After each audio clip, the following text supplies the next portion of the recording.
My sister's fake accusation sent me to jail until I found her hidden emails.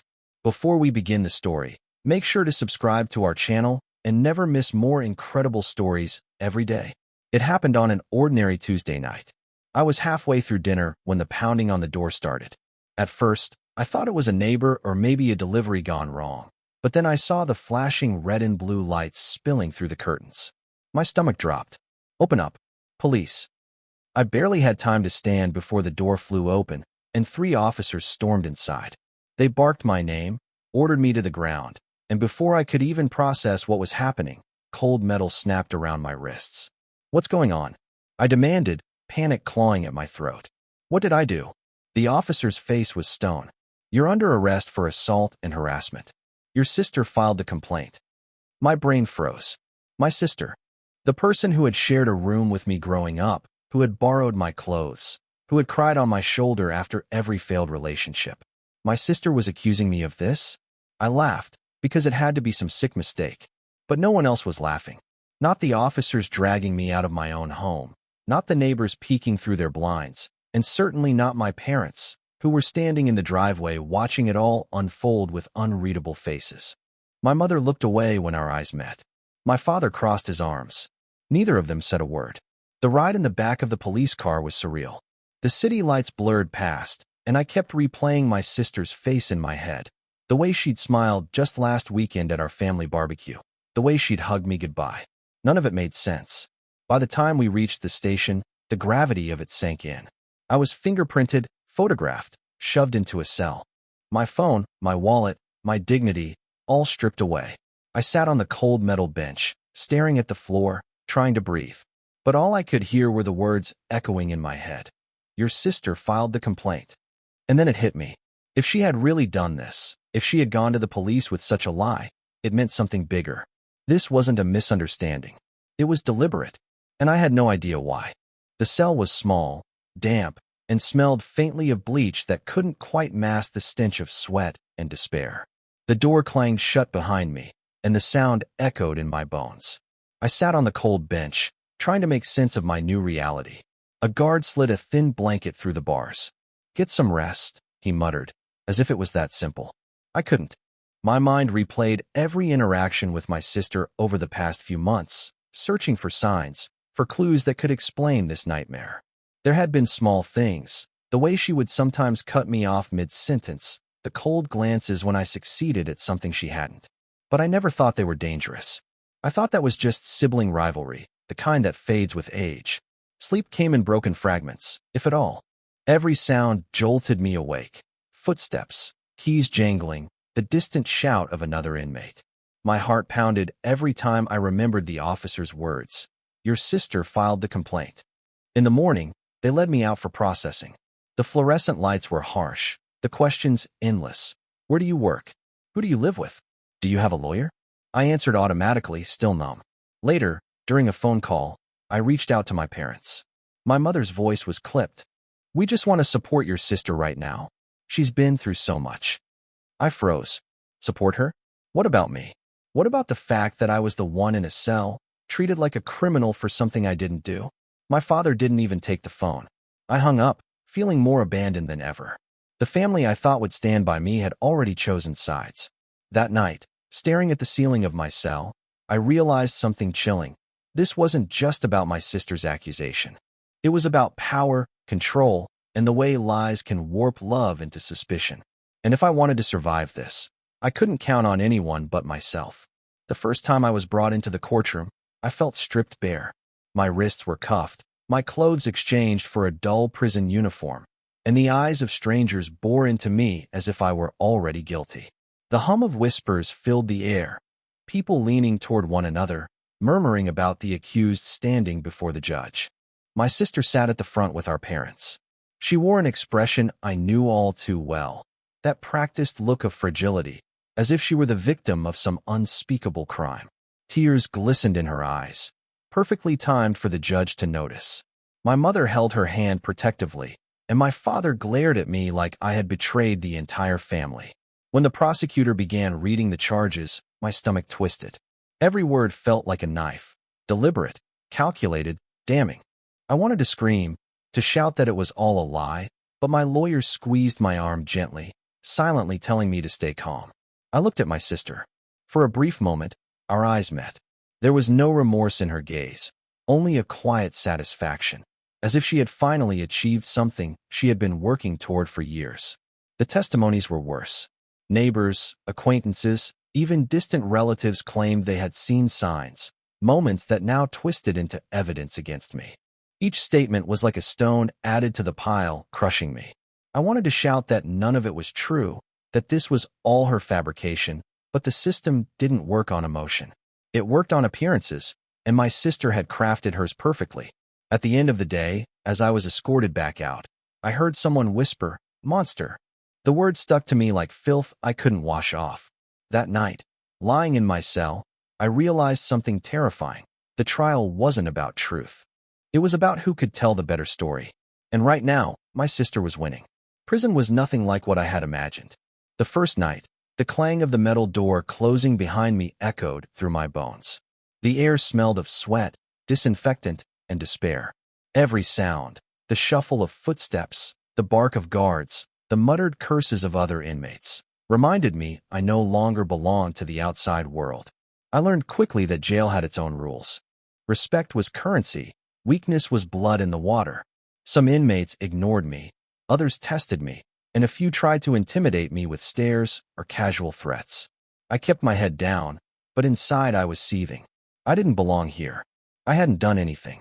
And yet, I was wearing the same uniform as men who had committed crimes I couldn't even fathom.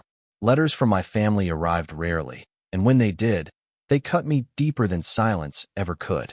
My mother's words dripped with disappointment, my father's with disgust. They believed her. They believed her. My own sister's lies had carved me out of their lives like I was nothing more than a stain they wanted to erase. Nights were the worst. I lay on the thin mattress staring at the ceiling, replaying every memory with her. The small comments, the bitter looks, the way she always compared our lives. Jealousy had been there all along, hidden beneath fake smiles. How had I missed it? Despite everything, I forced myself to endure. I worked out in the yard. I kept to a routine. I guarded my thoughts like treasure. Because I knew one thing. If I ever gave up hope, if I let this place break me, then she would have truly won. I wasn't going to give her that satisfaction. Months blurred together, but inside the monotony, I started noticing small shifts. My lawyer, a tired man who rarely seemed hopeful, suddenly grew sharper during one of our meetings. He leaned across the table, voice low, and said, "Your sister's testimony doesn't align with the evidence. There are cracks." That single sentence was oxygen to me. I replayed her accusations in my head. The way she described details only someone guilty could know. The way she cried on command. The way she painted herself as the victim. It had been perfect. Too perfect. And now, tiny inconsistencies were surfacing. From my cell, I requested every court document I could get. I spent hours reading transcripts, reports, witness statements. Her words began to unravel. She contradicted herself in subtle ways. Times didn't match. Objects she claimed to have seen weren't even present, and her dramatic story shifted depending on who was asking the questions. Still, the weight of her lies kept me in chains. The guards didn't care, the other inmates didn't care, and my family, they still sent nothing but silence. But I cared. I cared enough to start fighting again. I began writing everything down. Every detail I remembered, every memory of her jealousy, every strange incident from before the arrest. I pieced together a puzzle no one else wanted to see. And as I wrote, I realized something chilling. Her hatred of me wasn't sudden. It had been building for years. The accusation was only the final blow. I wasn't just battling for my freedom anymore. I was battling for the truth of who she really was. Life in jail had stripped me of almost everything: privacy, dignity, even the belief that tomorrow could be better. But then, a flicker of hope found its way through the cracks. One afternoon, my lawyer returned with a folder clutched tightly in his hand. His eyes, usually dull with resignation, were sharp with purpose. He slid the papers across the table and whispered, "We might have something." Inside were inconsistencies highlighted in yellow. Witness statements that didn't fully align with my sister's claims. Records that suggested she'd been in places she swore she hadn't. It wasn't proof yet, but it was the first tangible sign that the foundation of her story wasn't as solid as she wanted everyone to believe. I stared at the papers, heart pounding. For months, I had felt like I was screaming into a void while she played the perfect victim. Now, finally, there was a chance someone else could hear me. That night in my cell, I lay awake replaying everything. Her voice cracking as she lied, her crocodile tears, the way my family clung to her every word. I thought about the day she pointed at me and condemned me with a single accusation. And I swore to myself, if I ever got out, I wouldn't just clear my name. I would make sure the truth about her came to light. For the first time in months, I didn't feel powerless. I felt angry. I felt alive. And I felt ready. A few weeks after my lawyer showed me the inconsistencies, something unexpected arrived: letters. At first, I thought it was the usual stack of legal notices or charity pamphlets, but when the guard handed them to me, my hands shook. The envelopes bore my mother's handwriting. Inside, her words were carefully chosen, but they cut deep. She begged me to do the right thing and admit guilt so the family could heal. She wrote that my sister was fragile and that my refusal to confess was prolonging her suffering. Every sentence felt like a knife twisted in my chest. I had spent months hoping my family would come around, that they'd see through her lies. Instead, their loyalty to her was unshakable. Reading those letters in my cell, I realized they weren't just against me. They were actively trying to break me. My mother's plea wasn't love, it was pressure disguised as concern. But then, buried in one envelope, I noticed something strange. A half-crumpled note, clearly written in haste, in my father's handwriting. Unlike my mother's polished words, his were raw. Things aren't what they seem. Be careful who you trust. For days, I stared at that note, reading it over and over. Was it guilt? A warning? Proof that at least one person in my family wasn't entirely blind? It was the smallest shred of ambiguity, but in that moment, it felt like oxygen. I didn't know what my father's note truly meant, but it gave me one more reason to fight. If there was a hidden layer to all of this, I needed to uncover it. And I wouldn't stop until I did. Do you want me to keep writing with Chapter 8, the breaking point? You said. The weight of everything finally caught up with me. Months of prison life, the endless hearings, my mother's letters, and my sister's cold betrayal. It all pressed down until I felt like I was suffocating. I remember one night sitting on the edge of my cot, staring at the concrete wall, thinking this was it. This was my life now. Prison does something to your mind. The noise never stops, doors clanging, guards shouting, men fighting down the hall. And yet, in those quiet hours of the night, the silence is worse. It's when the doubts crawl in. What if you never prove your innocence? What if they win? What if your sister ruined you forever? That night, I cracked. I punched the wall until my knuckles bled. I screamed into the thin mattress until my throat was raw. For the first time since my arrest, I let the despair consume me completely. And afterward, when I collapsed in exhaustion, something inside me shifted. I realized they had taken nearly everything. My freedom, my reputation, my family's love. But they hadn't taken me. Not fully. My sister wanted me broken, and my mother wanted me obedient. I couldn't give them that satisfaction. The next morning, I walked into the prison library. I checked out every book on law I could get my hands on. I knew nothing about legal codes, but I had time and rage on my side. If the system was stacked against me, I would learn how to fight within it. Page by page, note by note, I started building a foundation. That decision, the choice to stop waiting for someone else to save me, was the moment I began to claw back control. One afternoon in the library, I noticed an older inmate named Ray watching me. He had been in and out of prison for decades and carried himself like someone who knew the system better than the guards themselves. He finally approached and asked, "You trying to get out, or just killing time?" I told him about my case in guarded detail. His eyes narrowed when I mentioned that it was my sister who accused me. "Family'll cut you deeper than strangers ever could," he muttered. Then, almost casually, he added, "I've seen guys get railroaded worse than you. Evidence disappears, lies get polished until they shine. But if your sister's that sloppy, there's always something she left behind."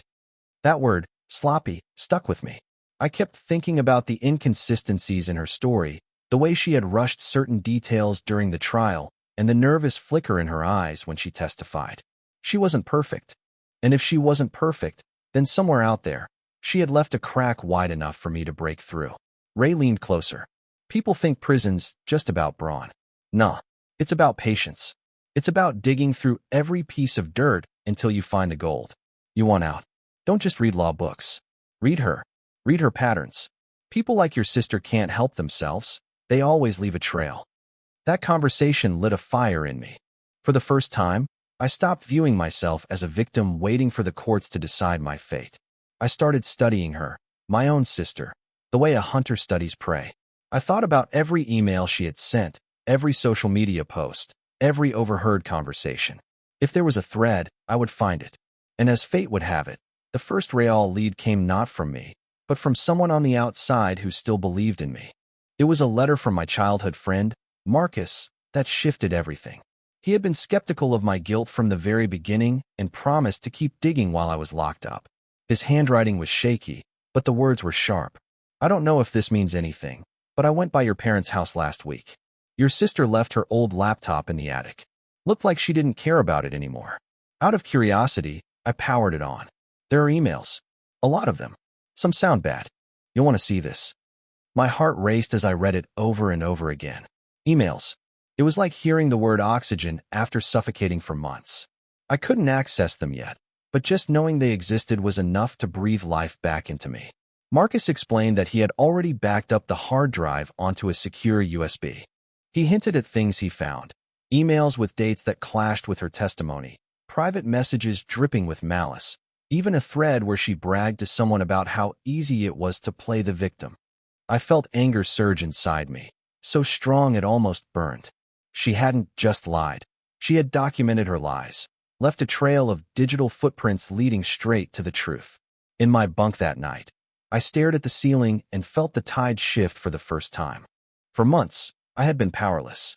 But now, with Marcus holding those emails, I had a weapon. It was proof. It was leverage.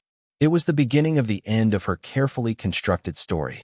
And I promised myself that when those emails saw the light of day, the world would finally know what my sister had done. From the moment I read Marcus's letter, my mindset shifted.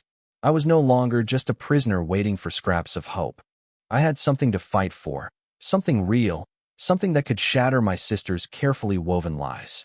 I wrote back immediately, urging him to keep everything safe and never let it out of his sight. If those emails got lost or deleted, I knew I'd never get another chance at freedom. Marcus reassured me. Don't worry. I've got multiple backups. If your sister even suspects I know about this, she won't be able to erase the truth. Hearing that gave me the first real night of sleep I'd had in months. My next step was my lawyer. I had been working with a tired public defender who barely remembered my case each time we spoke. But now, I had leverage. I called her during our next scheduled session, my voice steady for once. I have proof. My sister's emails. They contradict everything she said. We need to get this admitted into evidence. She was skeptical at first, the way all lawyers are after hearing desperate inmates cling to supposed proof. But when I described the contents Marcus had hinted at, dates, lies, even boasts about manipulating the system, her tone changed. For the first time, I heard something in her voice I hadn't heard before, urgency. The wheels were set in motion. Motions for evidence review, requests to submit new digital documents, pressure on the prosecution. But I knew my sister wouldn't stay silent if she realized her lies were unraveling. She was cunning, and if she felt the noose tightening, she'd do whatever it took to silence me. The war had shifted, and now it was my turn to play offense. The moment my lawyer filed motions to introduce the emails, the atmosphere shifted. Word got back to my sister faster than I expected. Suddenly, I started receiving calls from my parents again, the same parents who had avoided me since the day of my arrest. At first, their tone was sweet, rehearsed almost. We just want the family to heal, my mother said softly. You've been through enough, my father added, his voice trembling in a way that felt more like performance than sincerity. But beneath the surface, I could hear the panic. I knew why they were calling. My sister had told them. She was scared. Within a week, I got a visit from her lawyer, not mine, hers. He showed up in the prison visitor's room with a fake smile and a thin folder. Your sister feels terrible about what's happened, he began. If you agree to drop any attempts to reopen the case, she's willing to support a reduced sentence. You'll be out in a couple of years. Fresh start. The audacity almost made me laugh. She was trying to buy my silence with scraps of freedom, like tossing crumbs to a starving dog. But it also told me one thing. The emails were real dynamite, and she knew it. The pressure intensified. Letters from my parents insisting, for the family's sake, just let it go. Even other relatives reached out, telling me to stop dragging the family name through the mud. But what they didn't understand was that I wasn't just fighting for freedom anymore. I was fighting for my dignity, for the years stolen from me, for the truth that had been buried under her lies. And the deeper I pushed, the more cracks started to show in her perfect facade. The day of the preliminary hearing felt different. The courtroom was quieter than usual, like everyone sensed something was about to fracture. My lawyer slid the thick folder of printed emails across the table, and for the first time since this nightmare began, I felt a spark of control.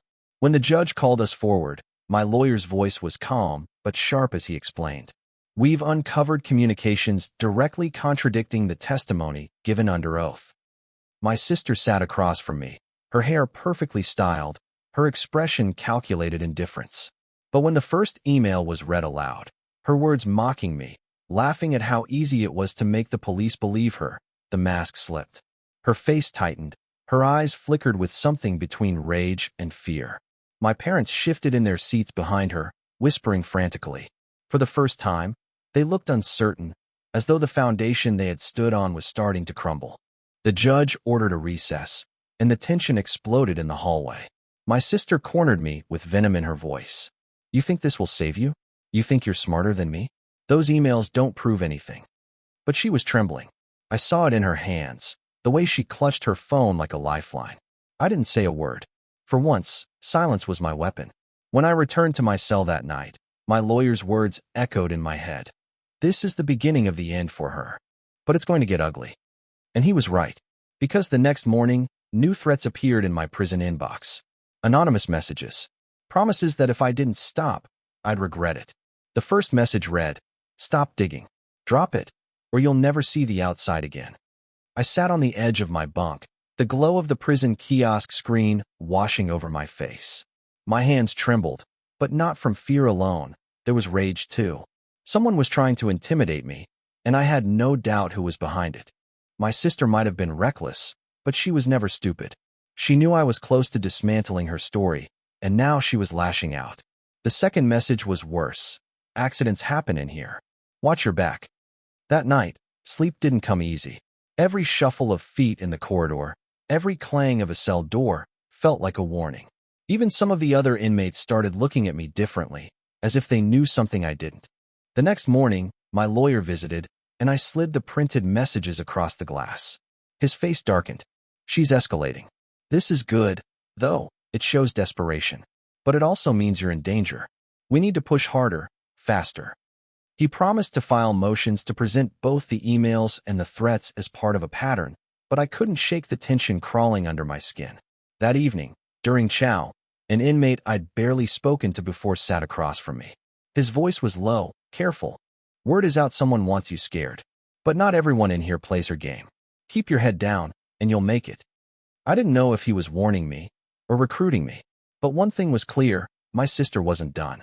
She was willing to risk everything to keep her lies alive. And in that moment, I realized something chilling. If I didn't act fast, she might not just destroy my freedom. She might destroy me entirely. The day of the hearing arrived like a storm I'd been bracing for all along.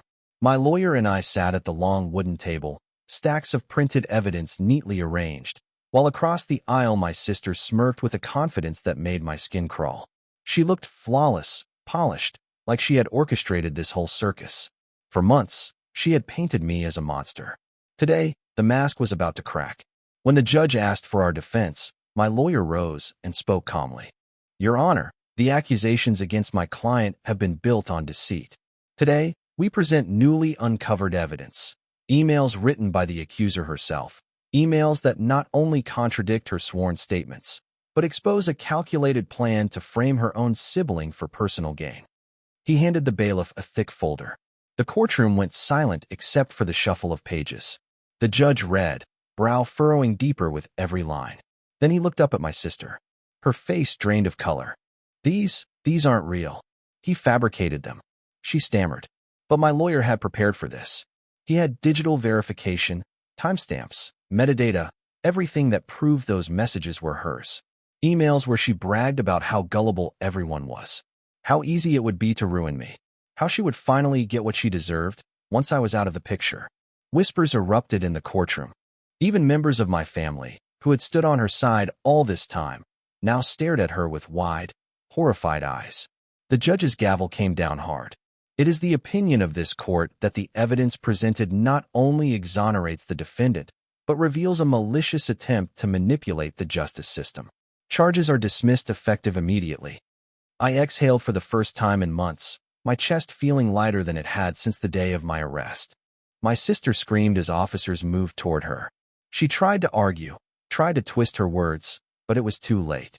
She had woven her lies too tightly, and now she was trapped inside them. As I walked out of the courthouse a free person, the sun felt different, warmer, brighter, like it had been waiting for me. And I realized something profound. She had stolen my time, my trust, my dignity.